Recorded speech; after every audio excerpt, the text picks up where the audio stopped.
They smiled in my husband's face, laughed, took photos, and walked past me like I didn't exist. When we arrived at the reunion, they told me to wait outside until they figured out seating.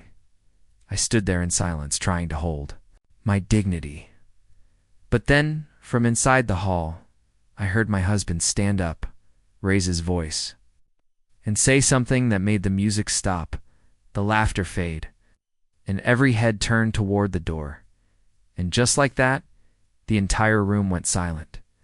The sky had barely dimmed when Evelyn stepped out of the Uber with the covered pie dish in her hands. Her heels clicked against the driveway bricks, the sounds echoing as laughter erupted from inside the sprawling house, her childhood home.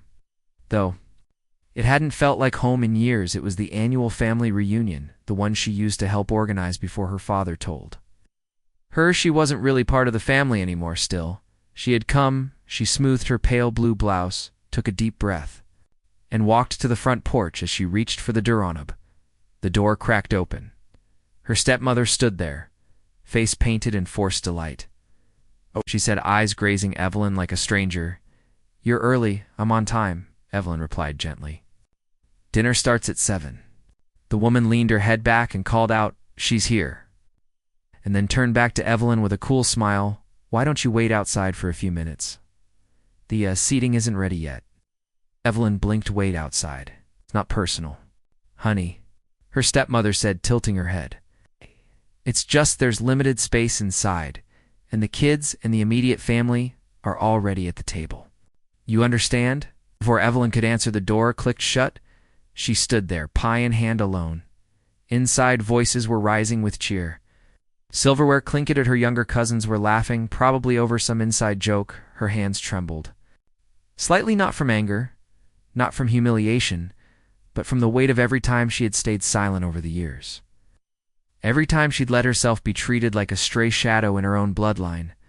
She turned, walked back down the stairs, and sat quietly on the wooden bench near the driveway, her hands neatly folded over the pie. A few minutes passed, then a low rumble pierced the evening. Long black SUV, pulled in, windows tinted. The driver stepped out and opened the back door. Evelyn rose, slowly brushing her hair behind her ear. From the SUV, a man stepped out in a crisp navy suit, broad shouldered, calm, with sharp features softened by a kind gaze. He spotted her and smiled. "I'm not late, am I?" he asked. Evelyn's voice softened. "Right on time." He reached her and held her hand gently. "Are you ready for this?" She hesitated, then nodded. "Let's go inside." They walked up the steps together. When her stepmother opened the door again, her smile evaporated. I didn't know you were bringing someone," she stammered, eyes trailing from the man's expensive shoes to the luxury watch on his wrist. Before she could stop them, Evelyn and the man walked inside. The room fell still. Dozens of relatives packed at the long table stopped mid-con conversation. Some with forks halfway to their mouths, others mid-sip. Evelyn's father stood at the head of the table, glass in hand, halfway through a toast. He glanced at her, scowled. "Didn't we ask you to wait outside?" She opened her mouth, but the man beside her cleared his throat and stepped forward. "I don't believe we've met," he said calmly, offering a hand. "I'm Christopher Langston, Evelyn's husband." Gasps rippled across the room. Her father didn't move. "Langston," her uncle repeated, eyes widening. "As in Langston Tech," Christopher nodded. "That's right." He turned toward Evelyn's father, who hadn't taken the handshake. "We just got back from our third charity project in Malawi. I told Evelyn we'd come even if it meant arriving late. She was worried about making a good impression." Guess she had nothing to worry about. Her father's fingers clenched the wine glass. His jaw twitched. Evelyn finally spoke, her voice warm but unshaken. "I brought your favorite dad blueberry peach pie. I baked it myself." Her father said nothing. Christopher placed a hand gently on her back. "I don't mean to intrude, but Evelyn has always spoken so highly of this family. She thought it was time I met them properly." The silence became unbearable. Then her grandmother, seated in the corner with a soft shawl over her shoulders, rose slowly. "There's an empty seat beside me. Child, come sit." Evelyn walked over, her hand still trembling slightly from the chill of the rejection, but her posture tall and graceful. As she sat, she glanced across the table at her father, now struggling to recover his voice, his daughter, whom he'd made wait outside like a servant, now seated, beside the wealthiest man in the room, but this wasn't revenge. It was her truth gently shown, and it was only the beginning. The room tried to return to normal, but it couldn't. Not after that. Conversations became awkward. The clinking of glasses sounded forced. Laughter came in patches, uneven, jittery, artificial. Evelyn sat gracefully beside her grandmother, her back straight, her gaze soft. She didn't smirk, didn't gloat. That wasn't her style. Christopher leaned slightly closer and whispered, "You okay?" She nodded, though her breath caught in her chest. "I've waited my whole life to be seen, not paraded." He smiled gently, then let them see the real you across the table. Her stepmother nudged her father. "Say something." He cleared his throat, raised his glass with a faint tremble. "To Evelyn and her husband, may they e'er continue their success." If you raised their glasses, most didn't. The toast died midair. That's when her cousin Lauren, always smug, always in competition, smirked and said loudly, "I didn't even know Evelyn was dating someone, let alone married a billionaire. What was it, a secret wedding or something?" Evelyn turned her head slowly. Her voice was calm but direct. "We had a quiet ceremony on a hill in Vermont, my grandfather's favorite spot. We wanted something meaningful, not flashy." Lauren arched a brow. "Did he sign a prenup there?" It was the dig, the one Evelyn had expected. Christopher chuckled lightly. "I asked for one. She refused to even look at it." That silence Florin, her Uncle Martin, leaned in. "Langston Tech, you say you're not the guy who turned down the White House advisory offer last year?" "Are you?" "I am," Christopher said, sipping his water. "Public office isn't really my thing. Too many dinners like this." He winked, lightening the mood, but his meaning wasn't lost. A few laughed nervously. Evelyn caught her father's expression. It was the same look he used to give her during school plays, detached, unimpressed, like he was waiting for her to mess up. But now there was something else, an unease, a fear of being out of control. She remembered being 16, overhearing him once saying to her aunt, "Evelyn's too soft to average. She'll never do anything meaningful." She'd never forgotten those words. And yet here she was after dinner. People drifted to the back patio. The sky was now dusky, purple lanterns strung above the garden glowing faintly. Evelyn stood near the edge of the stone path, watching the hydrangeas sway in the breeze. Her father approached alone. He didn't meet her eyes right away. "I didn't know," he muttered. She didn't turn, didn't know that you'd end up like this. She finally looked at him, happy. He exhaled. Successful. She gave a small nod. "You assumed I wouldn't that." "I couldn't." He looked away. "It's not that I didn't believe in you. I didn't know how to handle you." She tilted her head. "Because I didn't want the life you tried to push on me, the husband you tried to arrange for me when I was 23, the job at your friend's company. The idea of marrying someone like Chris probably disgusted you until tonight." He said nothing. "I didn't marry him for his money," she continued. "I married him because he saw me when no one else did. He believed in me before I believed in myself." Her father's shoulders sagged. "I see that now. But the way you treat people," she said quietly. "Even your own blood, you wait to see who they become before deciding if they're worthy. That's not love, Dad, that's investment." He winced. "I came tonight because I hoped maybe you changed. But when you made me wait outside like I was a caterer, I realized you haven't." He tried to speak, but she gently held up a hand. "It's okay, I'm not angry. I'm just tired of trying to prove myself to someone who never wanted to see me from behind them." Christopher walked over and slipped his hand into hers. "Everything all right?" She nodded. Her father looked at them both and asked something she never expected. "Will you come by the house sometime?" "Just us, no one else. I'd like to get to know you again." Evelyn studied his face for the first time in years. It looked human, not a mask of pride or authority or judgment, just a man realizing he might have pushed too many people away. She gave a gentle nod. Maybe the next morning. The family group chat lit up like fireworks. Aunt Karen sent a photo from the reunion captioned, "Who knew Evelyn's husband was the Langston?" Uncle Martin responded with a string of whited emojis, followed by, "Did anyone else catch Dad's face when he realized who Christopher was? Legendary." Evelyn read the messages in silence as she sipped her tea on the balcony of the hotel suite. Christopher stepped out behind her, coffee in hand, hair still damp from the shower, regretting showing up last night. He asked. She shook her head no, but it's strange how quickly people shift their tone the second they think you matter. He took a seat across from her. You always mattered. They just didn't have the eyes to see it. She smiled softly. That's what makes you different. He reached across and gently ran his fingers along hers. You were calm poised. I couldn't have done what you did with such grace. I didn't want revenge, she said. I just wanted peace. Her phone buzzed again. This time it was her cousin Lauren Hay about last night. I was out of line. I didn't mean to come off so rude. Just shocked, I guess. Evelyn stared at the message for a few moments, then typed a simple reply. Evelyn, I appreciate the apology. It takes maturity to say that she meant it. Later that day, as she and Christopher walked into the city for lunch, her phone rang. Unknown number. She hesitated, picked up. Evelyn, the voice was dry, raspy. Grandma there. Was a soft chuckle. Still recognize your old woman? She laughed. Of course I do. I want to see you alone before you leave town.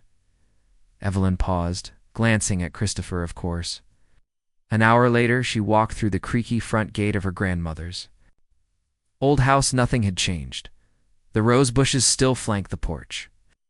The screen door still winded when opened. Her grandmother sat by the window, a crocheted blanket on her lap, and a photo album open beside her. I want to show you something, she said as Evelyn hugged her gently and sat down. The old woman flipped the album. Inside were pages of photos Evelyn hadn't seen in years. Photos of her as a child, as a teen, and then an envelope tucked behind one of the pages. What's this? Evelyn asked. Something I held on to just in case. She opened the envelope.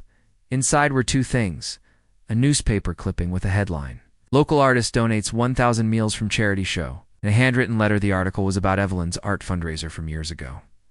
She'd nearly forgotten. The letter was from her grandfather to whoever reads this after I'm gone, it began. I want you to know that Evelyn is special, not for her money, not for her degrees, for her soul. She has a kindness that this family often mistakes for weakness. But their wrong kindness is the truest form of strength. Evelyn's throat tightened. I always believed she'd grow into someone powerful. Not loud, not ruthless, but powerful in the way soft rains carve canyons. If this letter reaches her, tell her. I saw her. I always saw her.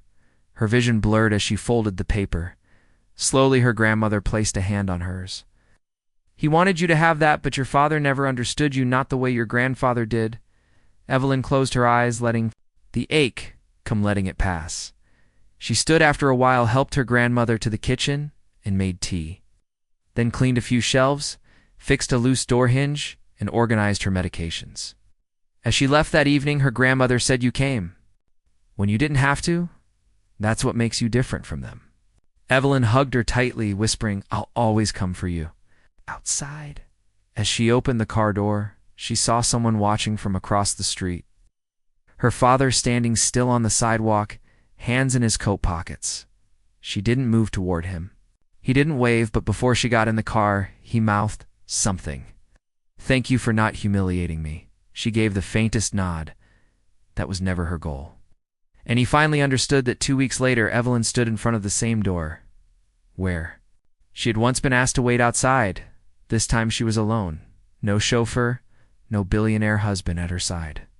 Just Evelyn wearing soft beige slacks, hair loosely tied, a simple tote bag over her shoulder. Her father had invited her again. She hadn't said yes or no, but here she was. She pressed the bell, the door opened, and this time he answered it himself. He looked tired, not the powerful, commanding man who once ran the entire family dynamic with a single raised brow, just a man with time on his hands and regret on his face. Thanks for coming, he said softly. She gave a small nod. You asked. He stepped aside, and she entered the house. Felt different now, not because of the decor. It was all the same, the scent of polished wood, the ticking grandfather clock in the hall. But because something in her had changed, she didn't shrink inside these walls anymore. They sat in the living room, no small talk, just silence for a moment. I want to apologize, he said. She looked up, calm but unreadable. He went on, for the way I treated you. I used to think strength looked a certain way, loud, unapologetic, ruthless. But I watched you at the reunion, how you handled everything, how you didn't embarrass me, even though you had every reason to humble me. Evelyn didn't speak, not out of anger, but to give him the room to continue. I spent years resenting. The parts of you I didn't understand, your empathy, your choices, but you turned out better than I ever imagined. Still, she said nothing, so he asked the one thing he'd never asked her before. What do you want from me, Evelyn, after all this? What would make things right? She stared at him a long moment, then said something he didn't expect. Nothing. His brows drew together. Nothing. I don't want anything from you, she said. I don't need anything. I came because I wanted to see if there was anything.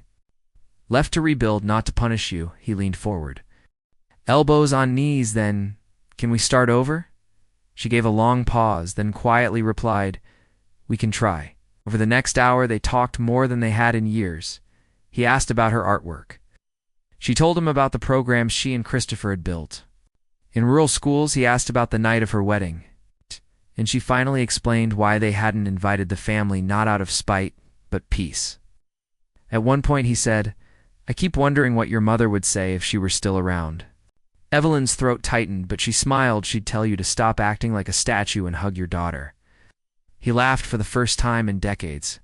He laughed with her when she left. He walked her to the car. As she stepped inside, he asked, Would it be okay if I visited you sometime? She paused, hand on the door. You can come next weekend. She said Christopher's planning to cook. He looked surprised. He cooks better than anyone I know. He smiled. Then I'll bring wine, they nodded. Smallbridge finally rebuilt, but the real twist, the one that came days later, was something no one expected. The Langston Foundation made a public announcement. They were launching a new arts initiative to build creative spaces in underserved schools. Across the country, the program would be named after Evelyn's late mother, a woman who once painted the corners of their tiny home with daisies and stars. When Evelyn was still learning to hold a brush, and at the press event standing beside Christopher, and Evelyn was her father, he didn't give a speech. He didn't need to. But he stood there, hand resting on his daughter's shoulder, silent and still as the cameras flashed. That night, social media exploded. CEO's wife honors her mother in national art. Movement billionaire couple gives back in the most unexpected way. Father reunites with daughter at heart of national story. But none of that mattered to Evelyn.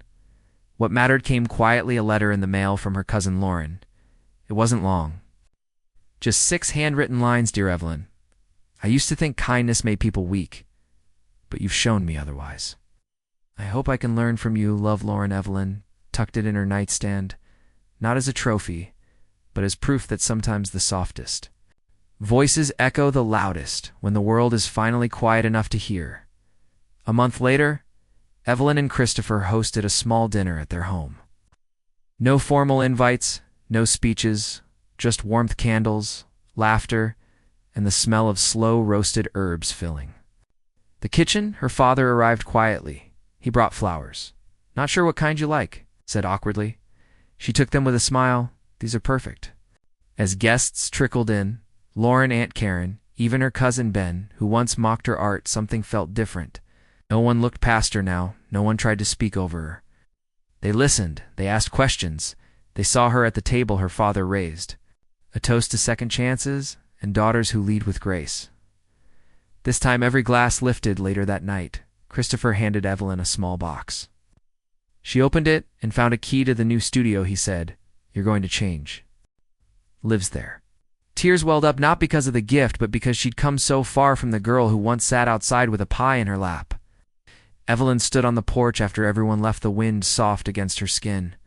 Behind her, her father stepped out, hands in his pockets. Thank you, he said again, forgiving me. She looked at him gently. I didn't forgive you because you asked. I forgave you because I needed peace. He nodded, eyes misty. You've become the strongest person I know. She smiled. That's because I stopped waiting to be seen and started living. Like I mattered, and for the first time he saw her fully, quietly, with pride. They thought it was just the quiet woman by his side, not glamorous enough, not connected enough, not one of them. So they pretended I didn't exist. No seat reserved, no name tag printed, not even a hello, just a cold smile and a request to wait outside while they made room. I didn't cry. I didn't complain. I simply stepped aside, holding on to my grace. But inside, my husband noticed. He saw the glances, the whispered jokes, the way they excluded me like I was a stranger to his success. So he stood up, not with anger, but with purpose. He walked to the mic and said, "Before we celebrate anything tonight, I need to address the disrespect at the door." And the room turned. He pointed toward me and said, "That woman outside, she's not my guest. She's my wife, the woman who stood by me when I had nothing, the one who believed in me when I didn't believe in myself. And if she's not welcome here, then neither am I." Silence. Eyes widened. Phones. Lowered. Drinks paused, midair. He walked to the entrance, took my hand, and walked me inside like I was royalty. Not because I asked him to, but because he saw what they tried to ignore. And in that moment, their titles, their suits, their fake smiles, none of it mattered. Because the only thing more powerful than status is love backed by loyalty. I didn't need their approval. I had something stronger, a man who stood for me when others stood against me. So the next time they plan a reunion, I hope they remember this. You don't need a spotlight to be seen. You just need one person willing to speak your name with pride. And he did.